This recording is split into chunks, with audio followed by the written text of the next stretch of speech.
হবে।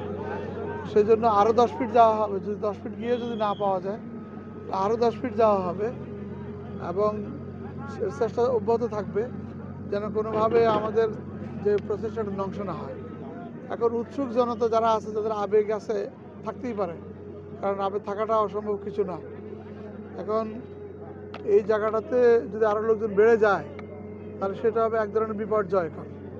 আপনারা যারা প্রিন্ট এবং ইলেকট্রনিক্স মিডিয়ার লোকজন আছেন, আপনাদের কাছে আমাদের বিনীত অনুরোধ হচ্ছে যে লোকজন একটা নির্ধারিত দূরত্ব থাকতে হবে, কারণ সংবাদ বেরোলে তো সবাই দেখতে পাবে। তো সেক্ষেত্রে এখন যদি সবাই একদম ওই হোলটার সামনে চলে আসে তাহলে এখানে যে মানুষের যে ভরটা এটা আরও বিপর্যয় হতে পারে। ওদেরকে কাজ করতে দেন। এটা আমরা কি অবস্থা আছে সেটা আর আমাদের কাছে নাই, তারপরেও আমাদের সংশ্লিষ্ট প্রাইভেট কাজ করতেছে, তারা তা আপ্রাণ চেষ্টা করতেছে। প্রথমে মনে করছিলাম যে 40 ফিট গেলেই পাওয়া যাবে, 40 ফিট যাওয়া হয়েছে, দেখা যায় কোনো কিছু পাওয়া যাচ্ছে না। সেক্ষেত্রে আস্তে আস্তে নিচে নামতো, এটা 120 ফিট নিচে। তো সেক্ষেত্রে যদি আমাদেরকে প্রচেষ্টা অব্যাহত রাখতে হয় তো 120 ফিট পর্যন্ত যাইতে হইতে পারে, না হলে তো পুরো জিনিসটা উদ্ধার হবে না। এই ক্ষেত্রে আমাদেরকে একটু ল অ্যান্ড অর্ডারটাকে যারা আমরা ঠিক রাখতে পারি, সবাই যদি সহযোগিতা করে তাহলে এই কাজটা হবে। স্থানীয় যারা নেতৃবৃন্দ আছেন আমরা তাদেরকেও রিকোয়েস্ট করব যে আপনারাও আসেন, আইসা অন্তত মানুষদেরকে বুঝান যে এইটা তো মাটি তারা এক দুইজন কেটে এটা শেষ করতে পারবে না। একটা এক্সকেভেটর যে পর্যন্ত মাটি কাটে এটা তো কোদাল দিয়ে সম্ভব না। আর বোরিং মেশিন আমাদের এখানে নাই, না কারণ আমরা এটা করতে পারছি না। সেক্ষেত্রে এত অল্প সময়ের মধ্যে যতটা পারা যায় চেষ্টা অব্যাহত আছে। আমরা শুধু আমাদের একটাই রিকোয়েস্ট যে যত লোকজন বিভিন্ন জায়গা থেকে আসছে সবাইকে বলতে হবে যে চেষ্টা চলছে, তোমরা ওইদিকে যাই লাভ নাই।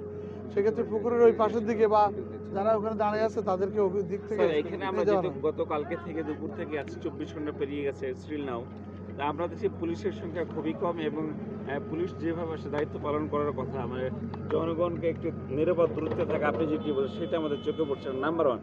নাম্বার 2 হলো এখন পর্যন্ত ফায়ার সার্ভিস অন্ধকারে ঢিল মারছে, এখন পর্যন্ত অস্তিত্ব জানা যায়নি যে বাচ্চাটা আদৌ আছে কিনা বা কি পর্যায়ে আছে। এরকম একটা পরিস্থিতির মধ্যে এই অভিযানটা আসলে কতটুকু সাকসেসফুল হবে? আসলে সমন্বিত একটা আসলে দরকার ছিল কিনা। প্রথম বিষয়টা হলো যে আপনি এখন যে জায়গাটাতে আছেন বাস্তবতা আপনাকে সেটা স্বীকার করতে হবে। বাস্তবতা আপনাকে স্বীকার করতে হবে। বাস্তবতা হচ্ছে পুলিশ একটা থানার মধ্যে 35-40 জন থাকে। এখন আমি যদি সব ফোর্স আমার এই যেখানে লাগাই দিই তাহলে আপনি জানেন যে এখন যে পরিস্থিতিটা বিরাজমান সেক্ষেত্রে অন্যদিকে আমাদের পেট্রোল ডিউটিগুলি কমে যাচ্ছে। আমি এখানে লোক পাঠাবো, এখান থেকে গিয়ে আমি এখানে বাড়তি জনবল পাঠিয়ে দেবো। আর আপনি বলছেন সমন্বিত যে ব্যবস্থা, এটা তো আমাদের সমন্বয় আছে।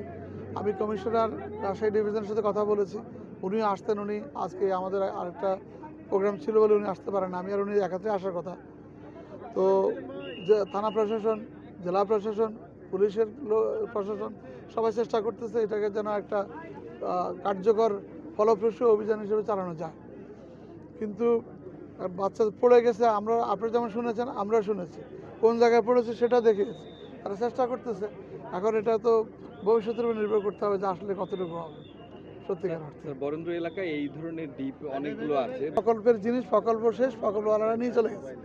এখন যেটা করতে হবে সেটা এরকম ঘটনা যদি ঘটে, অন্য যদি কারোর বিরুদ্ধে হত্যা হামলা করতে চায় বা কোনো হত্যা হামলা কেমন করবে, এটা তো খেলা আপনারা সবাই জানেন ঘটনা কি। তো সেই জায়গাটাতে আইনানুগ যে ব্যবস্থাগুলো আছে, কেউ যদি আসে অবশ্যই আমরা তাদের আইনানুগ সহায়তা দিব। কিন্তু এটা বন্ধ করবার বিষয়ে আমি মনে করি যে যারা এই প্রজেক্টটা চালু করেছে তাদের নির্ধারিত মন্ত্রণালয় আছে, ওনারা ওখানে যোগাযোগ করতে পারেন এবং যারা ব্যক্তি উদ্যোগে করেন তারা ব্যক্তি উদ্যোগেই সেটা সমাধান করতে হবে। এখানে পুলিশের পক্ষ থেকে তেমন কিছু করার আছে বলে আমি অন্তত দেখছি না এই মুহূর্তে। তারপরে আমরা চেষ্টা করব যেন সংশ্লিষ্ট দপ্তরগুলোতে যোগাযোগ করে এটার একটা বিহিত করা যায়। Thank you sir.